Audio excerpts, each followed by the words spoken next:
All right, everyone. You might remember from Trump's first term, the time that Trump went to India, actually, to meet with Modi. And they had basically a giant coliseum of sorts filled with like 500,000 people.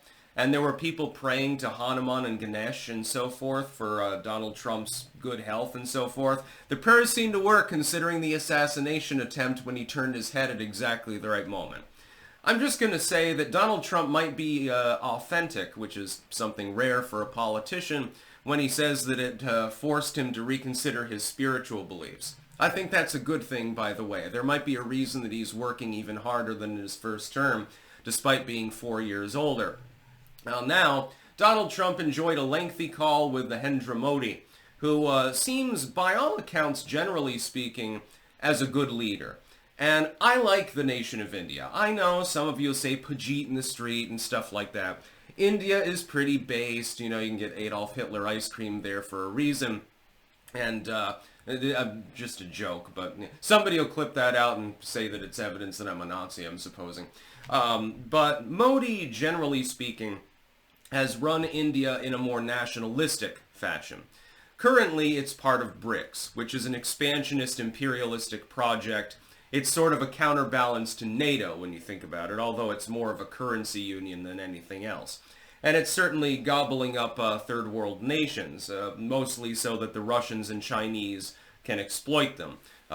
Brazil is part of it. South Africa is part of it. You have an enormous amount of mineral wealth, an enormous amount of fuel, and the idea is basically China is the financier and Russia is the military muscle. And they sort of lord over it, and they show largesse temporarily to other countries in order to create development that they can then extract from.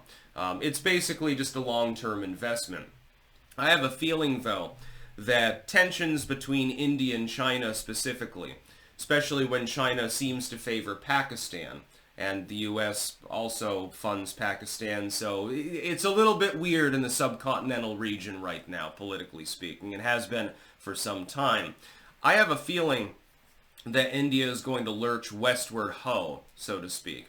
That's because the United States now has competent diplomatic leadership. Under Biden, there was no reason for India to really work with the United States much. In fact, they were mainly snubbing the United States, siding more squarely with BRICS. But Trump and Modi appear to have a fairly warm relationship with one another. Trump is capable of getting along. Here's the thing. I've mentioned it before. Trump is capable of getting along with the people that are running countries or companies or whatever it is in foreign lands because he's had dealings there. This is something we haven't had from other administrations lately. Like George W. What was George W.'s idea of diplomacy? We're just going to bomb them. I gave Laura Bush a big orgasm last night. That was his idea of diplomacy. We'll just throw a bunch of money and bombs at it, and we'll see what happens. What was Obama's kind of diplomacy? I'm going to be a little bit more astute than George W. The public no longer wants like the overt warmongering thing going on. So I'll do it a little bit more behind the scenes. Will I surge troops in Iraq? Yeah, in Afghanistan? Yeah, I'll do that. Am I going to drone tens of thousands of people? Hell yeah. But I'm going to be a little bit more demure about it. I'm going to keep it a little bit behind closed doors. And then wonder why people around the world are pissed off at me because we're blowing things up all over the world. Trump's style of and Biden's style of diplomacy is, he conks out for a nap, basically. He'd never even engaged in it to begin with. He'd go over to friendly nations and get all chummy with them. He'd be shaking hands with Macron, he'd be shaking hands with Merkel, gets along with them just perfectly fine. When it comes to issues in Asia especially, Biden really was below a 0 out of 10. Trump has done business in these countries. He understands the customs and the mores and the norms there. So he's capable of being respectful but also forceful, which is what you need to do. You can't go into an Asian nation, generally, and you can't be cocked, basically. And a lot of people, they don't understand this. They've never studied like anthropology and foreign cultures and stuff like that. I myself have, and Trump certainly has. He's been to most of these countries. You have to be forceful when confronted, but you don't offer disrespect. Don't be the first to disrespect anyone. When you go to India, be as the Indians are. Like, if I go to India, am I going to eat at fucking McDonald's? Fuck that shit. I'm going to go and get street food. No, I don't care if I get Deli Belly. It'll be worth it. I'm sure it'll be delicious. Trump's probably not getting street food. He's getting it at one of his many hotels, probably. But he understands how to be respectful towards Modi, but also exude a sense of strength, a sense of, yeah, I'm a powerful man just like you are. I respect you. Let's hug, take a few photos. This is great. That's how you do it.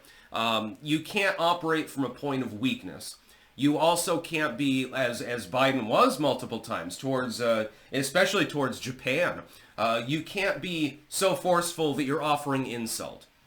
You can, once you get relations going between yourself and the foreign leader, you can joke around and stuff like that and maybe shitpost.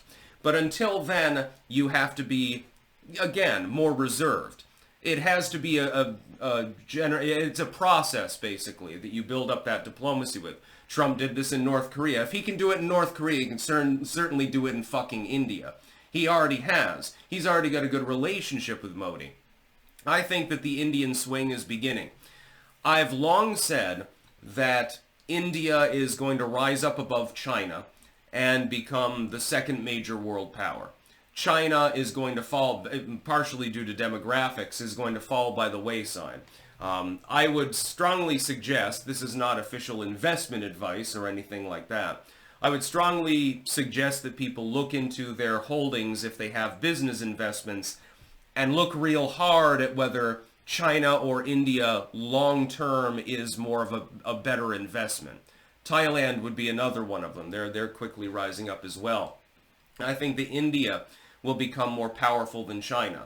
Maybe not in the military sense, but in the sense of, sort of non-aligned diplomacy and certainly economic issues. I think India has what it takes.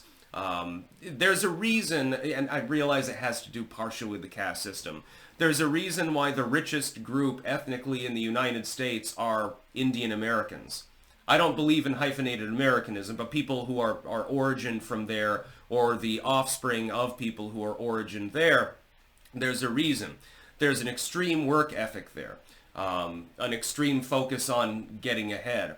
It's almost a facade hyper-capitalism, sort of like the mixed model of China, but more capitalistic and on steroids, if that makes sense. I can't wait to see India someday. I can't wait to eat nothing but fucking dal makhani and stuff like that. It sounds like a great time. You go to Goa, then you meet a bunch of hipsters. I want to go out to some small village somewhere and see all the cool shit that they've got. I want to see an Indian cobra, just a little bit of a rant at this point.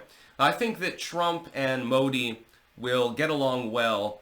The West will draw India more towards it, and India will benefit as a result of this, as opposed to having to suffer under the labors of far leftism and things like that. Like, they've been trying to suppress the communist movement there for a long time, and there is a significant one. Several of the states in India, for example, I wouldn't visit, because if anyone recognized me, chances are they're a commie, and all of a sudden a group of people come over and beat me with sticks. Pun intended, by the way. But in most of India, it's very nice. There are problems there. There is rampant poverty, although that's being cleared up.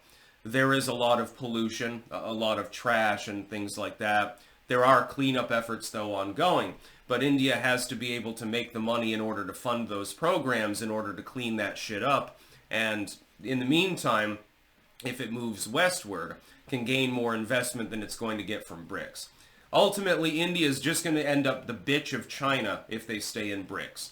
Ultimately, India will be held back. The Chinese wouldn't allow them to get ahead.